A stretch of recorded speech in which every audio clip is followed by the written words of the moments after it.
नमस्कार, न्यूज के इकलौते फैमिली शो न्यूज की पाठशाला में आप सभी का स्वागत। मैं हूं सुशांत सिन्हा। ये वो पाठशाला जहां सबकी क्लास लगती है। सबसे पहले आपको बता देता हूं कि आज पाठशाला में क्या क्या है और कौन कौन सी क्लास लगेगी। जिस एसडीएम ज्योति मौर्य की चर्चा देश भर में, क्या योगी सरकार ने एसडीएम ज्योति मौर्य को नौकरी से निकाल दिया है? एसडीएम ज्योति मौर्य और पति आलोक मौर्य में सच कौन बोल रहा है, इसको लेकर जो बातें सामने आ रही हैं वो आपको बताऊंगा। खान सर को क्यों लगा कि एसडीएम ज्योति की जो कहानी है वो कई लड़कियों पर भारी पड़ जाएगी। एसडीएम ज्योति मौर्य और आलोक की वो बातचीत भी आपको सुनाऊंगा जो अब तक आपने नहीं सुनी। इसके अलावा मणिपुर से वो खबर आई जो मोदी विरोधियों को पसंद नहीं आएगी। सुलगते मणिपुर का पूरा सच बताने वाला चैप्टर भी लेकर आया हूं। साथ में आपको बताऊंगा कि अमेरिका क्यों बोला पीएम मोदी से आप ही बचा सकते हो। पीएम मोदी का वो काम जो ना हुआ तो अमेरिकी भूखे मर सकते हैं, वो भी आपको बताऊंगा। दुनिया के सबसे अमीर भिखारी का चैप्टर भी लाया हूं। सुनिएगा तो हैरान रह जाइएगा। 2 BHK का घर है, दुकान ले रखी है जहां से किराया आता है, फिर भी भिखारी है। उसका चैप्टर भी आपको दिखाऊंगा। और आखिर में महिला क्रिकेट टीम में सेलेक्ट हुई क्रिकेटर की फोटो से गोलमाल का सच क्या है। लेकिन सबसे पहले पाठशाला में दिन भर का रिवीजन, उसके बाद पहला चैप्टर।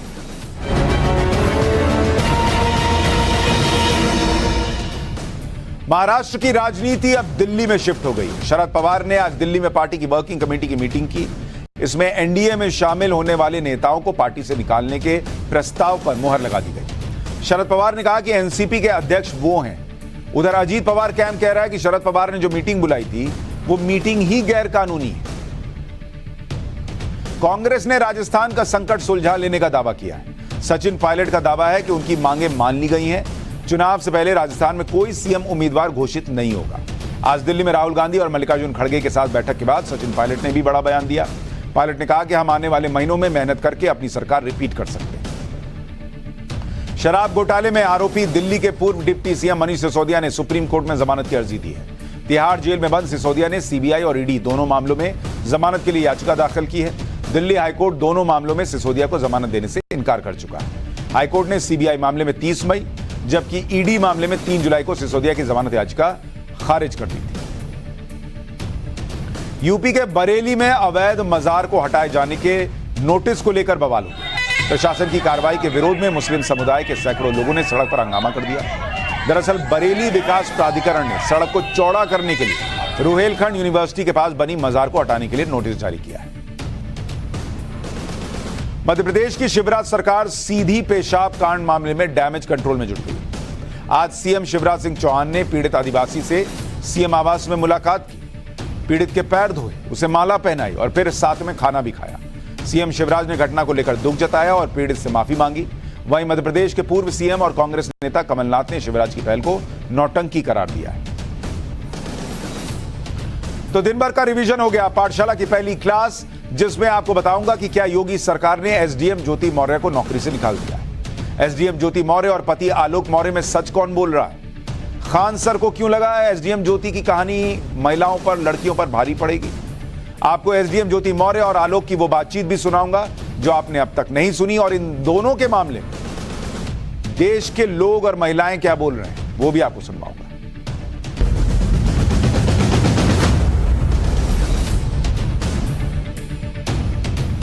इन दिनों ज्योति मौर्य नाम की एक एसडीएम की कहानी घर घर में चर्चा का विषय बनी। इस कहानी में पति पत्नी है, उनका विवाद है, लेकिन कहानी इस तरह से बताई जा रही है, बढ़ाई जा रही है कि पति ने पत्नी को पढ़ाया लिखाया, एसडीएम बनाया और जब वो एसडीएम बन गई तो उसे पति से दिक्कत होने लगी।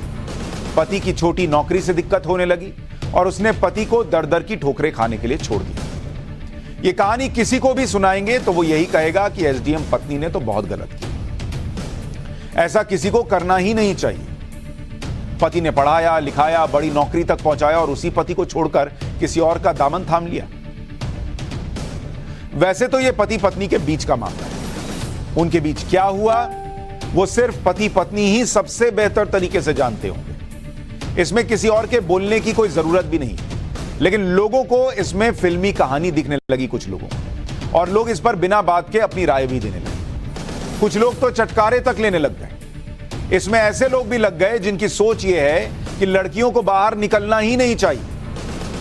भाई आपको लगा अगर ज्योति मौर्य ने गलत किया, इसका मतलब आप देश भर की लड़कियों के बाहर निकलने पर रोक की बात करेंगे, उन्हें पढ़ाना नहीं चाहिए, बहुओं को पढ़ाना नहीं चाहिए, ऐसी बातें होने लग गई। इसमें कुछ लोग बिना कुछ जाने समझे ऐसे भी हैं जो ये कहानी अपने घर में सुना रहे हैं और कह रहे हैं कि बहुओं को तो पढ़ाना लिखाना बेकार है, क्योंकि पढ़ाने लिखाने से बहू आगे कुछ बन गई तो कहीं वो भी एसडीएम ज्योति मौर्य जैसी ना निकल जाए। वैसे तो ये बातें सुनने में मजाक लग रही होंगी आपको, लेकिन ऐसा हो रहा है, लोग कर रहे हैं। इसका मुद्दा, एक पति पत्नी का मुद्दा पूरे देश की हर बहू हर बेटी पर थोपना चाहते हैं, जैसे हर बहू हर पत्नी यही करेगी अगर वो एसडीएम बन गई तो। लोग इसे इतना सीरियसली ले रहे हैं कि बिहार के एक व्यक्ति ने अपनी पत्नी को आगे पढ़ाने से मना कर दिया।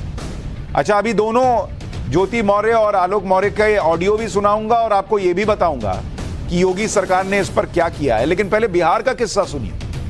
बिहार के बक्सर जिले में रहने वाले पिंटू ने प्रयागराज में बीपीएससी की तैयारी कर रही अपनी पत्नी खुशबू को वापस बुला लिया। एसडीएम ज्योति मौर्य की खबर वायरल होने के बाद पिंटू ने यह फैसला किया। पिंटू को डर है कि कहीं उनकी पत्नी भी अधिकारी बनकर उन्हें छोड़ न दे। पत्नी प्रयागराज में रहकर अपनी पढ़ाई कर रही थी, अचानक उन्हें बक्सर बुला लिया गया। इससे आहत होकर पत्नी खुशबू ने पुलिस में शिकायत कर दी। पुलिस ने पति को बुलाया और बात की, लेकिन पुलिस के सामने भी पति पिंटू ने अपनी पत्नी को आगे बढ़ाने में असमर्थता जाहिर कर दी। सुनिए। आपसे और ये जितने मीडिया भाई लोग से हम जोड़ी है, अब हम पढ़ाने में असमर्थ है। आपसे और ये जितने मीडिया भाई लोग से हम जोड़ी है, अब हम पढ़ाने में असमर्थ है। पति पिंटू ने हाथ जोड़ दिए कि मैं अब नहीं पढ़ा पाऊंगा। अच्छा, बाहर निकलकर पिंटू ने कहा कि जिस तरह की घटनाएं हो रही हैं उसके बाद वो अपनी पत्नी को आगे नहीं पढ़ा पाएंगे। अगर कुछ हो गया तो फिर उनके पास कुछ नहीं बचेगा। सुनिए बाहर निकलकर क्या बोल रहे हैं। नया घटना जो देखे कि मिलल प्रयागराज वाला ज्योति मौर्य और आलोक मौर्य के बीच, कि उन्होंने सफाई कर्मचारी होते इतना त्याग करके अपनी वाइफ को, अपनी पत्नी को, अपनी औरत को इतना बड़ा जगह पर ले गया और ले जाने के बाद अगर इस तरह की घटना उनके साथ हो रहा है तो इस घटना से बहुत मैं आहत हूँ। इसलिए मैं आगे पढ़ा नहीं सकता। पहले तो आप पढ़ा रहे थे? पहले पढ़ा रहे थे, इस तरह घटना नहीं थी। भरसक खेत बाजार दुनिया गहना गुड़िया बेच के कर देते, बात वो अलग होता। लेकिन आज हमारे साथ इस तरह की समस्या नहीं है, नहीं हो सकता है हमारे से। इसलिए नहीं होगा कि कल क्या घटना होगी, परसों क्या घटना होगी, हम सब कुछ बेच देते, लास्ट में क्या करेंगे। जो यूपी का घटना घटा है ज्योति मौर्य वाला, मेरे पति चाहते हैं कि अब हम भी नहीं आगे सक्षम हैं पढ़ाने में, लेकिन शुरू से लेके आज तक 10 साल से वो हमको पढ़ा रहे हैं। और आज अगर पीछे हट जाएं तो ऐसे ही तो हर महिला का मतलब मनोबल टूटता जा रहा है। वो बोल रहे हैं कि हम इसमें अब सक्षम नहीं हैं, हम भी नहीं पढ़ाएं। अगर पढ़ाएं, अकल का यही घटना हो जाए तो देखिए हर कोई एक जैसा तो नहीं है, हर कोई एक जैसा नहीं है। हम नहीं मतलब ऐसा करेंगे, लेकिन कह रहे हैं कि नहीं, आगे का मन मति कौन जानता है कि कब क्या होगा। ऐसे ही हर औरत का मनोबल टूटता जा रहा है। खुशबू मौर्य और आलोक मौर्य, जो माफ कीजिएगा ज्योति मौर्य और आलोक मौर्य की कहानी में सबसे बड़ा संकट यहीं आकर खड़ा हो गया कि पिंटू कुमार जैसे लोगों को लगने लगा कि उनकी पत्नी भी धोखा दे देगी। और खुशबू जी सही कह रही हैं, हर पत्नी ऐसा करेगी इसकी क्या गारंटी है भाई? और अगर नहीं पढ़ाइएगा तो नहीं करेगी, इसकी क्या गारंटी है? इसलिए आप पढ़ाना छोड़ दीजिएगा, आगे बढ़ाना छोड़ दीजिएगा। भाई सब एक जैसे नहीं होते, लेकिन एक पिंटू नहीं, ऐसी सोच वाले बहुत सारे लोग हैं। और ये जो हो रहा है ये वही पुरानी सोच है जिसमें ये कहा जाता है कि लड़कियों को बाहर मत भेजो, लड़कियों को ज्यादा पढ़ाओ लिखाओ नहीं, लड़कियों को ज्यादा आजादी मत दो। ऐसे में जब ज्योति मौर्य जैसे मामलों की कहानियां वायरल होने लगती हैं तो पुरानी सोच वाली वही लोग उछलने लगते हैं कि वो जो कहते थे देखो बात सही निकल गई ना, लड़कियों को ज्यादा छूट दोगे तो यही होता है। अरे भैया, दुनिया भर की लड़कियां आगे बढ़ रही हैं, क्या सबके साथ यही हो गया है क्या? लेकिन कुछ लोग ऐसे भी हैं जिन्हें किसी सोच से मतलब नहीं, उन्हें सिर्फ ज्योति मौर्य के केस में अपना एंटरटेनमेंट दिख रहा है। वो सिर्फ चटकारे लेने के लिए इस मामले में कमेंट कर रहे हैं, रील बना रहे हैं, मीम बना रहे हैं, गाने तक बनाए जा रहे हैं। एक लड़की की निजी जिंदगी की कहानी इनके लिए मनोरंजन का साधन बन गई और इस तरह से मजाक किया जा रहा है। देखिए गाना बन गया, बेटी पढ़ाओ बीवी नहीं। ये गाना बना दिया लोगों ने कि बेटी पढ़ाओ बीवी नहीं। क्यों? वो जो आपकी बीवी है वो किसी की बेटी नहीं है। और सारी बीवियां जो पढ़ रही हैं उनके साथ ऐसा ही हो रहा है क्या? सारे पति जो अपने बीवी को आगे बढ़ाना चाह रहे हैं उनके साथ ऐसा ही हो रहा है क्या? ये सबसे बड़ा संकट है। ज्योति मौर्य और आलोक मौर्य के केस का, कि एक पति पत्नी की कहानी लोगों ने ऐसा बना दिया कि कुछ के लिए एंटरटेनमेंट का साधन, कुछ के लिए पैसे कमाने का साधन और कुछ के लिए लड़कियों को फिर से जंजीरों में बांधने का साधन बन गया। एक यूजर ने लिखा कि आज मेरे पति ने इस घटना यानी ज्योति मौर्य की कहानी से स्तब्ध होकर मुझे प्रयागराज से बीच में ही पीसीएस की तैयारी छुड़वाकर घर वापस बुला लिया। पति ने कहा कि हमें नहीं बनना हीरा ठाकुर। एक और यूजर ने कमेंट किया कि ज्योति मौर्य के चलते प्रयागराज के कोचिंग सेंटर से 135 बीवियों को उनके पति वापस बुला रहे हैं। मेरा कहना है कि लड़कियों को पढ़ने के लिए भेजना ही क्यों। हमें यह तो नहीं पता कि कितने लोगों ने अपनी पत्नियों को सिविल सर्विसेज की तैयारी से वापस बुला लिया, लेकिन पटना के खान सर कोचिंग वाले भी यही कह रहे हैं कि ऐसा देखा जा रहा है और वो चिंतित है कि बहुतों को इसकी कीमत चुकानी। यानी